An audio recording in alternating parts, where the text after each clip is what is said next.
Welcome to What Human Resource Management Can Bring to the Executive Team by Ashley Christensen. This assignment was created for Case Studies in Human Resources Management for Professor Welling, Minnesota School of Business, Masters of Business Administration program.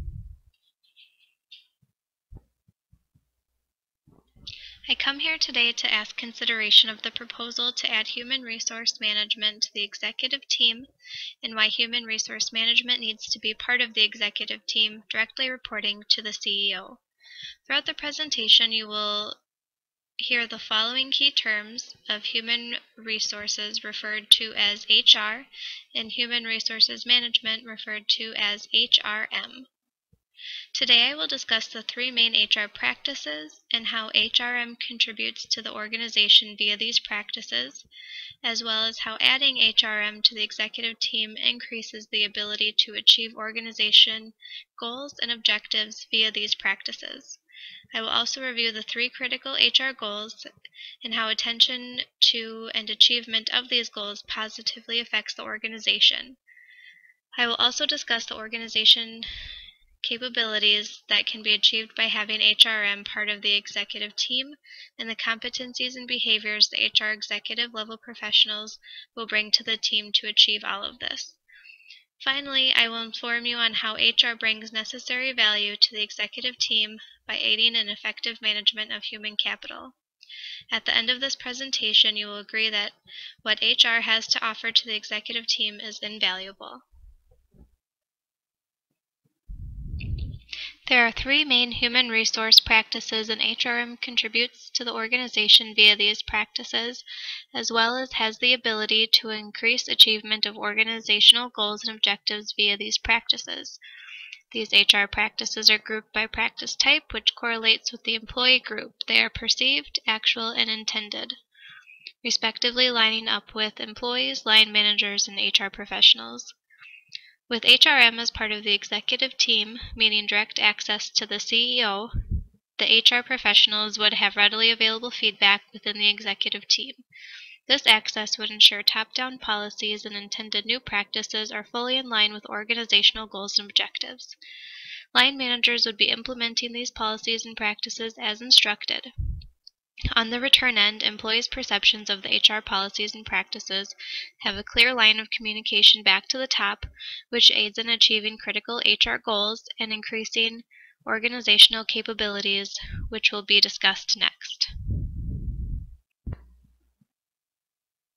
According to Bosley, the three critical HR goals are labor productivity, organizational flexibility, and social legitimacy. Labor productivity plus quality equals cost effectiveness, and cost effectiveness is gained by an ability to effectively manage employees. Organizational flexibility is the ability to change and adapt. HR professionals are effective change agents and can bring the competencies required to effectively create flexibility among employees and therefore the organization. Social legitimacy can be compared to the reputation of the organization, which is how people in general, including employees, view the organization and its practices as a whole. A critical goal of HR is for society, especially the employees, to have a positive view of the organization, which in turn aids in employees' willingness to be more flexible and productive for the organization. With HRM as part of the executive team, the importance of these goals and how to achieve them can be discussed among critical minds. Although the executive team may hold competencies in line with HRM, HRM has the specific competencies and behaviors to aid the executive team in achieving these goals. Attention to and achievement of these goals has a positive effect on the organization and can build into organizational capabilities, which is presented next. So far, we have discussed how HR practices can increase organizational capabilities and how attention to critical HR goals can build into organizational capabilities. So what are organizational capabilities, and what organizational capabilities can be enhanced by having HRM be part of the executive team? According to Kelchner, an organizational capability is a company's ability to manage resources, such as employees, effectively to gain an advantage over competitors. Building these capabilities increase the organization's competitive advantage, flexibility, and customer relations, which tie back to the critical HR goals of productivity, flexibility, and social legitimacy. Having HRM as part of the executive team will allow the organization to turn employee resource management into a competitive advantage by placing focus on and increasing the ability to effectively manage employees as a resource.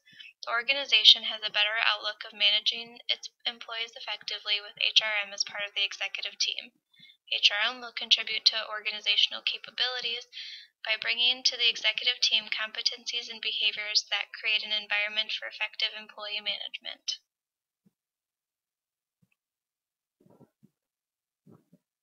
Throughout the presentation, I have discussed the competencies and behaviors the HR executive level professionals will bring to the team to practice effectively, focus on critical goals, and have organizational capabilities to increase competitiveness. The competencies and behaviors found in the Society for Human Resources HR competency model accurately relay these competencies and describe what behaviors each level of career level brings to the table. As you can see, the competencies are listed on the model and include consultation, communication, relationship management, ethical practice, HR knowledge, business acumen, critical evaluation, global and culture effectiveness, and leadership and navigation. The behaviors are too many to list, but typically include or begin with designs, develops, fosters, creates, delivers, communicates, establishes, empowers, benchmarks, serves, ensures, and aligns. These are all action words that HR executive level professionals can contribute to the team and the organization. The executive level HR professionals should hold a place on the organizational executive team to bring their resources and the ability to aid the executive team in critical decision making when it comes to managing its employees. These competencies and behaviors will aid the executive team in viewing their employees as a resource and finding ways to utilize this resource as an effective organizational tool, which brings us to our next topic of human capital.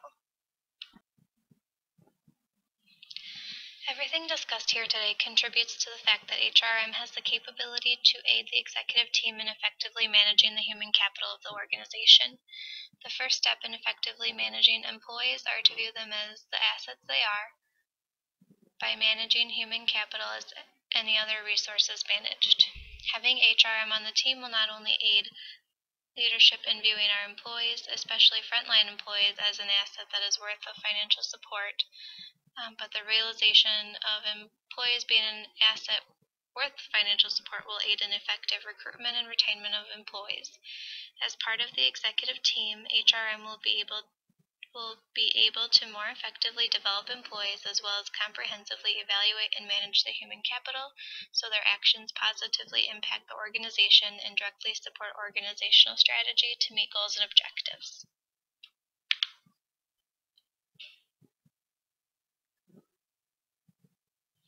Human resource management clearly deserves a spot on the executive team. The executive team can benefit from HRM bringing forth their practices, critical goals, competencies, and behaviors to increase organizational objectives by effectively managing the organization's primary resource, which is its employees, also known as its human capital. The organization can also benefit by the executive team having input in human resource management's decisions, policies, and practices, and keeping organizational goals and objectives in mind while managing employees effectively.